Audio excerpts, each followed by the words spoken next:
ailenle görüştün Hüseyin. İnanmazdım ki Eba Abdullah bu yaşa gelip çatsın ve saç sakalını kara hena ile boyasın. Hiç inanmazdım.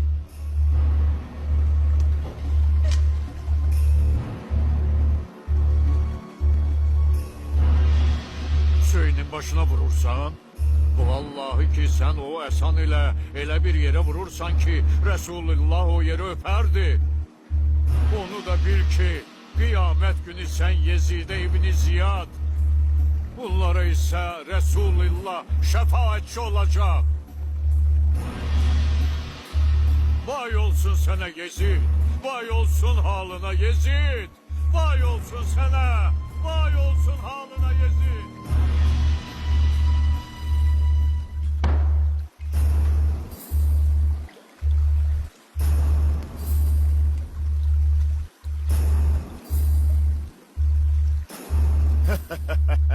Yani benimle qohumluq əlaqəsini kəsib haqqımı tanımayan, hakimiyyətimi qanunsuz sayan senin atan oldu.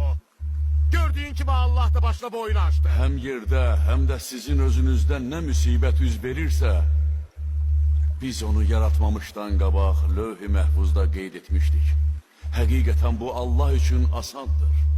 Bu elinizden çıkan şey için təəssüflənməməyiniz ve size verilen şey için sevinməməyiniz üçündür. Allah hiçbir övünen təkəbbürlünü sevmir. Size yetişen musibetler özünüz kazandığınız günahlara göredir. Bu zulmeden şəxsə aittir. Zulm olunana yox. Kaş benim Bedir'de öldürülmüş dede babalarım burada olup bu şirin hatireleri görerdiler. Sevindiklerinden derlerine sığmaz. Sonra da deyerdiler, var ol Yezid. Biz onların en seçilmiş ağalarını öldürüp Bedir'deki kısasımızı aldık. Haşim hükümetle oynadı. Haşim hükümetle oyun oynadı. Ne bir haber ne de bir vəd gelmemişti. Hiçbir vəd gelmeyip. Sonra deyirsiniz ki kaş Hüseyin öldürülmezdi. Həmzənin ciyərini yeyən arvadın nəvəsindən nə gözləmək olar? Pak ciyərlər çeynəyənin babasından nə gözləyirsən? Əti şəhidlərin qanı ilə artan adamdan nə gözlənirlər? Biz əhli beytlə necə rəftar eləməlidir? Bizə ancaq düşmən gözü ilə baxar. Sonra da utanmadan arsızcasına deyir ki, kaş dədə babalarım burada olub sevinə və mənə deyərdilər, var ol Yezid. Sən Əba Abdullahın, cənnət cavanlarının ağasının dişlərinə vurursan, çubuğunla onu döyəcləyirsən, Allah özü sənin elədiklərinin cəzasını versin. Bedrin əvəzini Kərbəlada çıxdıq. And olsun Allaha, çox pis iş gördün. Mühəmmədin nəslini qırmaqla özünə təsəlli verirsən. Əbdülmütəllib nəslindən olan parlaq ulduzları. Mən sənin cahil dədə babalarını arzulamağına qətiyyən təəccüblənmirəm. Vallahi Yezid, sən də onların getdiyi yerə gedəcək. Arzulayacaqsan ki kaş şiirkar olaydın. Dediklərini deməz, elədiklərini eləməzdin. Kes sesini, Allah kardeşin kimi senin de üzünü kara eylesin. Üzü qara ancaq sən oldun. Yalnız özünü rüsva elədin. Balalarının qanını tökdüyünə görə, əhli beytinin hörmətini qorumadığına görə mütləq Resulallahla üzləşəcəksən.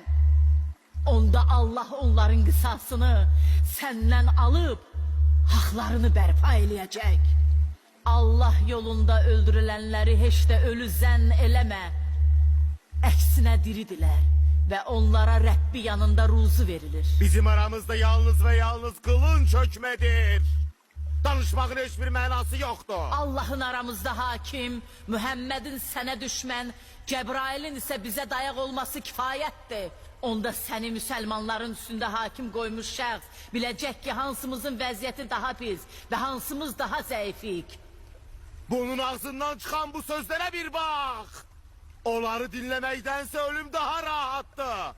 Görürsünüz, Görürsünüz, eğer bu kadın mənə dediklerini Bizans imperatoruna deseydi, ona neylerdi? Cevap verin, onun dara çekilmesini emretmezdi mi? Dediklərim məni əsla qorxuda bilməz. Mən səni çox alçaq hesab eləyirəm. Vəzifənə, danlağına məhəl qoymuram. Gözüm qan ağlayıb, ciyərim parçalanır. Allah'ın pak ordusunun qovulmuş şeytanpərəstlər tərəfindən qətlə getirilməsinə çox təəccüb eləyirəm. İndi sevinsən də tezliklə ziyanda olduğunu görəcəksən. Onda yalnız elədiyin əməllərin əvəzi veriləcək və Rəbbin bəndələrə əsla zülüm eləməz. And olsun ki seni de kardeşine kavuşturacağım. Ağam, eğer onu öldürsen vəziyyət gərginləşər, cemaat əleyhinə qalxar və işlər istədiyi kimi olmaz. Vay olsun ona. Yoksa onların başına bir oyun açardım ki hiçbir sultan öz reyiyetine karşı Biz etmeyip. sənin rəiyyətin deyilik. Nə bilirsən, nə bacarırsan, nə istəyirsən elə gezit. And olsun ki bizim adımızı batıra, vəhyi məhv eləyə və elədiyin alçaqlığı boynundan ata bilməyəcəksən. Sənin hökmün, hakimiyyətin müvəqqətidir, ağalığın ötəridir. Carçı nida eləyib, Allah'ın lənəti olsun zalimlara deyəcəyi gün... Kesin onun sesini. Allah dilini kessin. Kesin sesini. Sakit ol bibi. And olsun Allah'a ki sen başa düşmeyeni de başa saldın. Bu genci mənə pay ver ağam. Ona elə bir işgəncə verim ki sənə itaət eləməyi öyrənsin.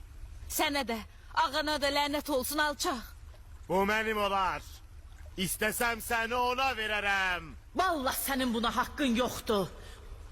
Onda gərək İslamdan çıxıb başqa bir dinə itayət eləyəsən. Mən səni elə belə də güman eləyirəm. Bəs nəyə görə bunu cəmaata açıq-aşkar bildirmirsən? Dindən çıxan sənin atan və qardaşın olub. Sən və atan Allah'ın və cəddimin dininə hidayət olunmusuz. Əgər müsəlmansansa... Yalan deyirsən ey Allah'ın düşməni. Allah'ın düşməni? Vallahi sen zalim hakimden başka bir şey değilsen. Zulüm edip hakimiyetine güvenirsen. Küfür eden kəslər onlara verdiğimiz möhlətin öz xeyirlerine olmasını güman eləməsinlər. Əslində biz onlara möhlət veririk ki, onlar öz günahlarını artırsınlar. Onlar üçün alçaldıcı bir əzab vardı. Uca və əzəmətli Allah doğru buyurmuşdu.